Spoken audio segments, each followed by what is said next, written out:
আমি জানি আমি নির্বাচনে অংশগ্রহণ করছি, আমি জানি আমি ব্রাহ্মণবাড়িয়ার 2 আসন থেকে অংশগ্রহণ করছি, এবং বাকিটা তো দলের সিদ্ধান্ত। দল যেহেতু এখনো ক্যান্ডিডেট ডিক্লেয়ার করেনি, সো আমার পক্ষে তো বলা সম্ভব না বিএনপির টিকিটে করছে কিনা। তাহলে এখন পর্যন্ত বিএনপি এই বিষয়গুলো নিয়ে এখনো এক ধরনের সিদ্ধান্তহীনতা আছে, যেখানে জামাত এরই মধ্যে তাদের এখানে একটা ব্যাপার আছে দোলা, দেখুন বিএনপিতে না আমাদের যেই স্ট্রাকচার বিএনপির, সেটা হচ্ছে অনেকটা লুসিড, অনেকটা ফ্লুইড, অনেকটা ঢিলে ঢালা ধরনের। এখানে প্রত্যেকটা, এবং বিএনপি একটি বিশাল রাজনৈতিক দল, সো প্রতিটা আসনে একজন প্রার্থীর সঙ্গে একই ধরনের যোগ্যতা বা একটু কম যোগ্যতা বাট যোগ্য প্রার্থী আরো 5-6 জন করে আছেন। সো একজনের নাম যদি এখন ঘোষণা করা হয়, আমি জানি না এলাকায় এলাকায় বা আসনে আসনে কিছুটা কোন্দল হতে পারে। এক, যেটা কিন্তু জামাতের একটা বিরাট অ্যাডভান্টেজ হলো, আপনার মনে থাকবে এক সময় জামাতের আমির বলেছিলেন যে আর্মির সঙ্গে আমাদের কিছু মিল আছে, আমরা অত্যন্ত অর্গানাইজড একটা ওয়েল অর্গানাইজড পার্টি, অত্যন্ত সুশৃঙ্খল একটা দল। সো জামাত যদি বলে যে অমুক আসনে কলা গাছ দাঁড়াবে, জামাতের কোনো প্রার্থী সে যতই যোগ্য হোক, সে কিন্তু ওই আসনে আর নিজেকে মানে ডিক্লেয়ার করবে না প্রার্থী হিসেবে।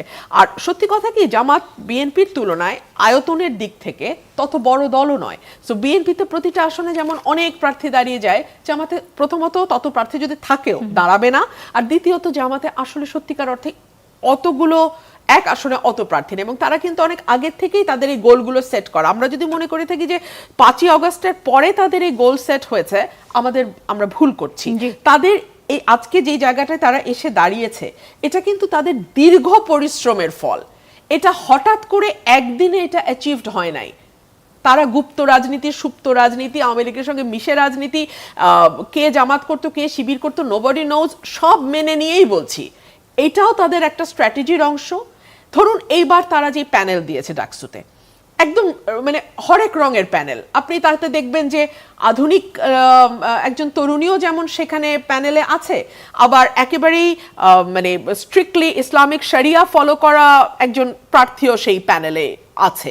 সেখানে আপনি দেখবেন যে মানে একদম ট্রেডিশনাল আমরা যেরকম ভাবধারার মানুষ চিন্তা করি সেরকমও যেমন আছে, অর্থাৎ বিভিন্ন রকমের আছে।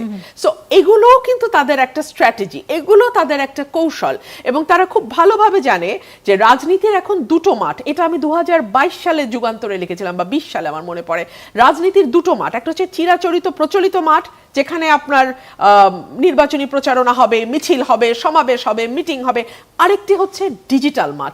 ডিজিটাল মাঠ ইজ এখনকার দিনে is more important than that traditional মাঠ, বিকজ একটা ট্র্যাডিশনাল মাঠে আমি যখন প্রোগ্রাম করেছি, ম্যাক্সিমাম আপনি 50,000 লোক, মানে এইটা একেবারে মানে অস্বাভাবিক যদি লোক হয়, আপনার 20 থেকে 25-30 হাজার লোক একটা উপজেলায় আপনি গ্যাদার করতে পারবেন। আর আপনি মুহূর্তে আপনার বক্তব্য 10 লাখ লোকের কাছে যেতে পারে।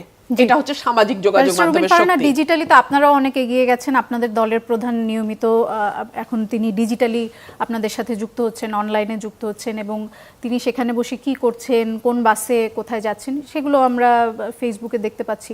তো ডিজিটালি বিএনপিও যে খুব পিছিয়ে আছে, ডিজিটালি আপনারা যদি এখন এটাকে জামাতের সঙ্গে তুলনা করেন, আমরা পিছিয়ে আছি।